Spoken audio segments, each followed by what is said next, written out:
அனைவருக்கும் வணக்கம். இன்றைக்கி ஏப்ரல் 13. இன்றைக்கி தினமணி செய்தித்தாளில் என்னென்ன செய்திகள் இருக்குது அப்படிங்கிற பார்ப்போம். ஸோ முதல் சில பக்கங்களில் நமக்கு செய்திகள் குறைவாக தான் இருந்துச்சு. டைரெக்டாக நம்ம திருக்குறள் பேஜுக்கு போனோம்னா திருக்குறள் என்ன சொல்லியிருக்காங்க இன்றைக்கி அப்படின்னு பார்த்தோம்னா, அதாவது அஞ்சுவது அஞ்சாமை பேதைமை, அஞ்சுவது அஞ்சல் அறிவார் தொழில் அப்படின்னு சொல்லியிருக்காங்க. அதாவது அஞ்சத்தக்கதை கண்டு அஞ்சாதிருப்பது அறியாமையாகும். பயப்பட வேண்டிய ஒரு விஷயத்தை பார்த்து பயப்படாமல் இருக்கிறது அறியாமை அப்படிங்கிறத சொல்கிறாங்க.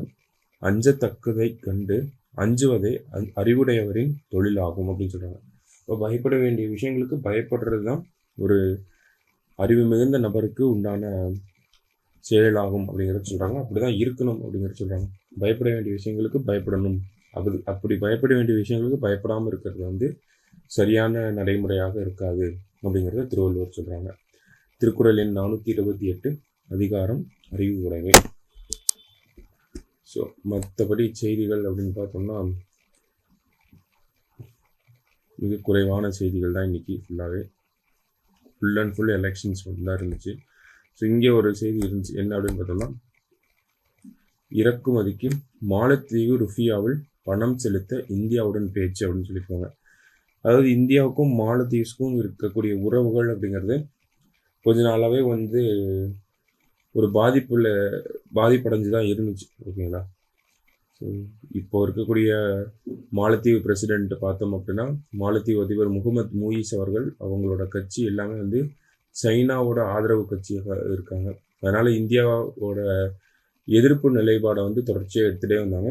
அந்த வகையில் தான் இந்தியாவோட ஒரு சோல்ஜர்ஸ் ஒரு 84-85 பேர் மாலத்தீவில் அங்கே இருக்கக்கூடிய விமானங்களை இந்தியா கிஃப்ட் பண்ண அந்த விமானங்கள், ஹெலிகாப்டர்களை பழுது பார்க்கறதுக்காக இந்திய சோல்ஜர்ஸ் இருந்திருப்பாங்க. ஸோ அவங்களெல்லாம் இந்தியா மாலத்தீவ்ஸ்லேருந்து வெளியே போகணும் அப்படிங்கிற மாதிரியான நடைமுறைகள் நிறையா நடந்துச்சு. அதெல்லாம் நம்ம தொடர்ச்சியாக பார்த்துட்டே தான் வந்தோம். ஸோ இப்போ இந்தியன் சோல்ஜர்ஸ் மால்டீவ்ஸில் இருக்காங்களா அப்படின்னு கேட்டால் இல்லை. அதுக்கு பதிலாக இந்தியா சோல்ஜர்ஸ்க்கு பதிலாக டெக்னீஷியன்ஸாக ரீப்ளேஸ் பண்ணி வச்சுருக்காங்க. ஓகேங்களா.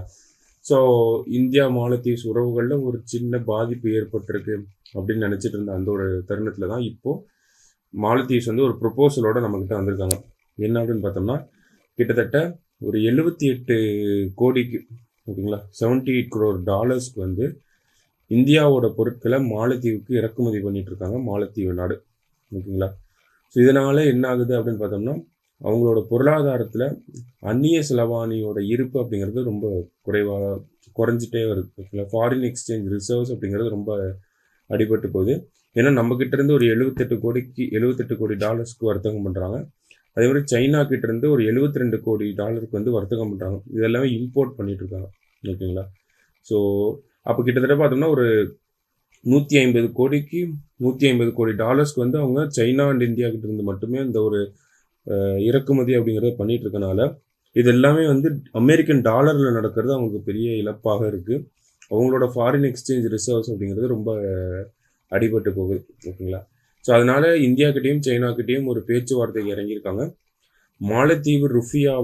மாலத்தீவோட கரன்சியாக இருக்கக்கூடிய ருஃபியாவில் இனிமேல் வர்த்தகம் பண்ணிக்கலாம் அப்படிங்கிற ஒரு பேச்சுவார்த்தை. ஓகேங்களா. ஸோ இந்த பேச்சுவார்த்தையில் இந்தியா முன்னெடுப்பு நடத்தினாங்க அப்படின்னு பார்த்தோம்னா, நமக்கும் மாலத்தீவுக்கும் இருக்கக்கூடிய உறவுகள் அப்படிங்கிறது நல்லாயிருக்கும் அப்படிங்கிறத நம்ம புரிஞ்சுக்கலாம். ஓகேங்களா. ஸோ அதுதான் இந்த செய்தியில் நம்ம கொடுத்துருந்தாங்க. ஸோ மற்றபடி பார்த்தோம் அப்படின்னா இன்றைக்கி தினமணி பேப்பரில் பெருசாக வேறு செய்திகள் எதுவும் இல்லை. சரிங்களா. ஸோ இன்டர்நேஷ்னல் லெவல்லையும் சரி, நேஷ்னல் லெவல்லையும் சரி, ஸ்டேட் லெவல்லையும் சரி, இன்டர்நேஷ்னல் லெவலில் நமக்கு இஸ்ரேல் ஹமாஸ் அதை பற்றி தான் கொடுத்துருந்தாங்க.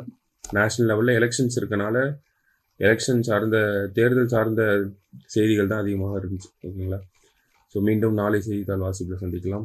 நன்றி.